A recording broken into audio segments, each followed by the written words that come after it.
ಏನ್ ಮಾಡ್ತಿದ್ಯಾ ರಾಜಪ್ಪ? ಹೊಲ್ದೊಳಗ ಒಬ್ನೇ ಕೂತ್ಕೊಂಡು. ಓಹೋ ಬಾರಪ್ಪ ಕರಿಯಣ್ಣ. ನಮ್ಮ ಪಕ್ಕದಳ್ಳಿ ಕರಿಯಣ್ಣ ಕರಿಯಣ್ಣ ಕರಿಯಣ್ಣ ಮೋಟ್ರು ಸುಟ್ಟೋಗ್ಬಿಟ್ಟೈತೆ ಕರಿಯಣ್ಣ. ಅದಕ್ಕೆ ನೋಡ್ತಾ ಇದ್ದೀನಿ ಕಣೋ ಕರಿಯಣ್ಣ ಕರಿಯಣ್ಣ. ನಿಮ್ಮೂರ್ನವರೆಲ್ಲ ಕರೆದಾಗೆಲ್ಲ ಬರ್ತಿರ್ತೀನಿ ಕಣೋ ರಾಜಣ್ಣ. ಅದಕ್ಕೆ ಇಟ್ಕೊಂಡಿದ್ದೀನಿ ನನ್ನ ಹೆಸರು ಕರಿಯಣ್ಣ. ಈ ಕಾಂಗ್ರೆಸ್ ಸರ್ಕಾರ ಬಂದ್ಮೇಲೆ ಬರಗಾಲ ಬರದೇ ಇರುತ್ತಾ ರಾಜಣ್ಣ? ಸರ್ಕಾರಕ್ಕೂ ಮಳೆ ಬರ್ದಲೇ ಇರೋದಕ್ಕೂ ನೀನು ನಮ್ಮೂರ್ಗೆ ಇವತ್ತು ಬಂದಿರೋದಕ್ಕೂ ಏನೋ ಸಂಬಂಧ ಕರಿಯಣ್ಣ. ಆದರೂ ಈ ಮುಂಚೆ 25,000ಕ್ಕೆಲ್ಲ TC ಕೊಡ್ತಿದ್ರಲ್ಲ, ಅದು ಯಾವುದೋ ಸ್ಕೀಮ್ ಇತ್ತು ಕಣಪ್ಪ. ಆ ಸ್ಕೀಮ್ನ ನಿಲ್ಲಿಸ್ಬಿಟ್ಟವ್ರು. ಇವಾಗ TC ಇಕ್ಕಿಸ್ಬೇಕು ಅಂದರೆ ಪ್ರೈವೇಟ್ TC ಇಕ್ಕಿಸ್ಕೋಬೇಕು, ಸೆಲ್ಫ್ TC ಅಂತ 1,60,60,000 ಗಂಟ ಹೇಳ್ತಾರೆ. ನಮ್ಮಂಥ ಬಡವರು ಎಲ್ಲಿ ತರೋಣ ಕರಿಯಣ್ಣ? ಸೋಲಾರ್ ಹಾಕಿಸ್ತೀನಿ ಅಂತ ಅಂದ್ರು ನೋಡಪ್ಪ, ಸಬ್ಸಿಡಿ ಕೊಡ್ತಾರಂತೆ. ಹೆಂಗು ಬೇಸಿಗೆಗೆ ಅಲ್ವಾ ನಿಮ್ಮ ತೋಟಕ್ಕೆ ನೀರು ಬೇಕಾಗಿರೋದು? ಸೋಲಾರ್ನೇ ಹಾಕ್ಸ್ಬಿಡತ್ಲಾಗೆ. ಏ ಹಂಗಲ್ಲ ಕರಿಯಣ್ಣ. ಸೋಲಾರ್ ಹಾಕಿಸ್ಬೇಕು ಅಂತಂದರೆ ಜಾಗ ಇರಬೇಕು. ಆ ಸೂರ್ಯನ ಕಿರಣಗಳು ಕರೆಕ್ಟಾಗಿ ಬೀಳೋ ಥರ ಜಾಗ ಇರಬೇಕು. ಈ ಜಾಗ ಇಲ್ಲ ಅಂತಂದರೆ ಒಂದೋ ಎರಡೋ ಮರನ ಸಸಿನೋ ಕೊಡ್ದು ಈಕಬೇಕಾಗುತ್ತೆ. ಅದು ಬಿಡು, ನಿಮ್ಮೂರಲ್ಲಿ ಹೆಂಗವಪ್ಪ ಮೋಟ್ರುಗಳೆಲ್ಲ ಓಡ್ತಾವ? ಪಕ್ಕದಳ್ಳಿ ಮೇಲೆ ನಿಮ್ಮೂರಲ್ಲಿ ಬೇರೆ ಥರ ನಮ್ಮೂರಲ್ಲಿ ಬೇರೆ ಥರ ಇರ್ತದ ರಾಜಣ್ಣ? ಅಯ್ಯೋ ಶಿವನೇ, ತೊರೆನೇ ಒಣಗೋಗಿ ಕೂತೈತೆ. ಈ ಕೆರೆ ಹತ್ರ ಯಾರ್ಯಾರು ಬೋರ್ವೆಲ್ ಕೊರೆಸಿದ್ರು ಈ ಕೆರೆ ಬೈಲಲ್ಲಿ 100ರಿಂದ 150 ಅಡಿಗೆ ಯಾರ್ಯಾರಿಗೆ ಜರ್ರಂತ ನೀರು ಸಿಕ್ಕಿತ್ತೋ ಅವರವೆಲ್ಲ ಬರ್ರಂತ ನಿಂತೋಗ್ಬಿಟ್ಟವೆ. ಯಾವ್ಯಾವ ಬೋರ್ಗಳು ಸ್ವಲ್ಪ ಆಳು ಕೊರ್ಕೊಂಡು ನೀರು ಸಿಗಲಿಲ್ಲ ಅಂತ 600 ಅಡಿ ಗಂಟ ಹೋಗಿದ್ರು, ಅಲ್ಲಿ ಮಾತ್ರ ಆ ಥರ ಬೋರ್ಗಳು ಓಡ್ತಾವೆ. ಈ ತೊರೆನೂ ಬಗಡ ಕೂತೈತೆ.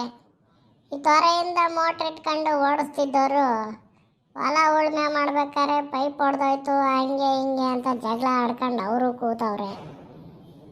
ಹಿಂಗಾದ್ರೆ ಹೆಂಗೆ ರೈತರು ಜೀವನ ಅಂತ?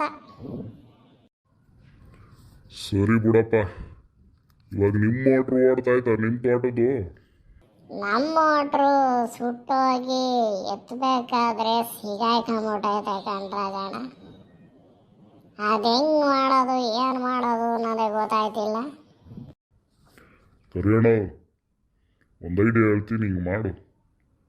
ಈ ಬೋರ್ವೆಲ್ಗೆ ಕ್ಯಾಮ್ರಾ ಬಿಡಿಸ್ತಾರಲ್ಲ, ಅವ್ರನ್ನ ಕರೆಸ್ಬಿಟ್ಟು ಕ್ಯಾಮ್ರಾ ಬಿಡಿಸಿ ನೋಡು.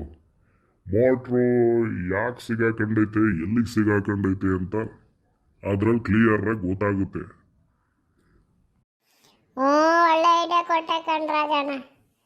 ನಮ್ದು ಬೇರೆ ಹಳೆ ಬೋರ್ವೆಲ್ಲು, ಒಳಗಡೆ ಹೆಂಗೈತೋ ಏನೇನಾಯ್ತೋ ನೋಡೇ ಬಿಡ್ತೀನಿ ನಾನು ಕಣ್ಣಾರ. ಮತ್ತು ನಮ್ಮೂರಲ್ಲಿ ಇವಾಗ ರೀಸೆಂಟಾಗಿ ಒಬ್ಬ ಬೋರ್ ಕೊರೆಸ್ದ. ಅದೇನು ನೀರು ಬಂತೋ ಬರಲಿಲ್ವೋ ಒಂದು ಗೊತ್ತಾಗಲಿಲ್ಲ ಕಣ್ಣ ರಾಜಣ್ಣ. ಹೆಂಗೆ ಮತ್ತೆ ಕಂಡುಹಿಡಿಯೋದು ಹೇಳು ನೋಡೋಣ. ಎಷ್ಟು HP ಮೋಟ್ರ್ ಬಿಡಬೇಕು, ಏನು ಅವನಿಗೆ ನೀರು ಸಿಕ್ಕೈತೋ ಒಂದು ಅಂದಾಜೇ ಸಿಗ್ತಾಯಿಲ್ಲ.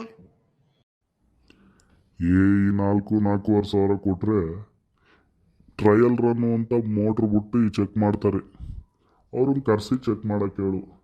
ಆದರೆ ಅವ್ರೇನು ಮಾಡ್ತಾರೆ, 7-7.5 HP ಮೋಟ್ರ್ ಬಿಟ್ಬಿಡ್ತಾರೆ ಕಣ. ಅದೇನು ಮಾಡುತ್ತೆ, ಒಂದು ಅರ್ಧ ಮುಕ್ಕಾಲು ಗಂಟೆಗೆ ಬರೋ ನೀರೆಲ್ಲ ತೆಗೆದು ಒಗೆದ್ಬಿಟ್ಟು ನಿಮಗೆ ನೀರೇ ಸಿಕ್ಕಿಲ್ಲ ಅನ್ನಂಗೆ ಮಾಡಿಬಿಡ್ತಾರೆ. ಆದರೂ ಒಂದು ಸಲ ಕರೆಸಿ ಚೆಕ್ ಮಾಡಿಸಿದ್ರೆ ಒಂದು ಅಂದಾಜು ಸಿಗ್ತದೆ ನೋಡಪ್ಪ. ಈ ಕಂಟಿನ್ಯೂಸ್ ಆಗಿ ಎಷ್ಟು ನೀರು ಬರ್ತಾಯಿದೆ ಆ ಪೈಪಲ್ಲಿ ಅಂತ ಗೊತ್ತಾಗ್ಬಿಡುತ್ತೆ. ಕಣಪ್ಪ, ಚೆನ್ನಾಗೇನೋ ನೀರು ಸಿಕ್ಕಿದ್ರೆ ಒಳ್ಳೆ ಕೆಪಾಸಿಟಿದು ಮೋಟ್ರ್ ಬಿಟ್ಕೊಂಡು ಎಲ್ಲ ಹೊಡಿಬೋದು. ಈ ಕಮ್ಮಿ ನೀರು ಸಿಕ್ಕಿದ್ರೆ ಡ್ರಿಪ್ ಮಾಡು ಅಂತಾರೆ, ಅದು ಇದು ಅಂತಾರೆ. ಅಯ್ಯೋ, ಕೆಲವ್ರಂತೂ ಹೊಂಡ ತೋಡ್ಸೋಣ ಅಂತ ಕೂತವ್ರು ನಮ್ಮೂರಲ್ಲಿ. ಹಿಂಗಾದ್ರೆ ಹೆಂಗಪ್ಪ ರೈತರು ಬಾಳು? ಈ ಬೋರ್ವೆಲ್ಲು ಕೇಸಿಂಗು ತೂತ ಇಕ್ಕಿದ್ರೆ ತುಕ್ಕಿಡಿತಾವ ರಾಜಣ್ಣ? ಕರಿಯಣ್ಣ, ಅದೇನಾಗುತ್ತೆ, ತೂತ ಇಡ್ಸಿರ್ತಾರಲ್ಲ, ನೀರಾಡಿ ಹೋಯ್ತಾ ಹೋಯ್ತಾ ತೂಕ ಹಿಡಿತಾವೆ. ನೀನು ಹಂಗೂ ಕೇಸಿಂಗಿಗೆ ತೂತ ಮಾಡಬೇಕು ಅಂತಂದರೆ ಜಿಂಕಲ್ಲಿ ಬರ್ತಾವೆ ನೋಡು ಕೇಸಿಂಗು, ಅದನ್ನ ಹಾಕ್ಸ್ಬಿಟ್ರೆ ಮೋಸ್ಟ್ಲಿ ತುಕ್ಕು ಹಿಡಿಯಲ್ವೇನೋ, ನನಗೂ ಕರೆಕ್ಟಾಗಿ ಗೊತ್ತಿಲ್ಲ.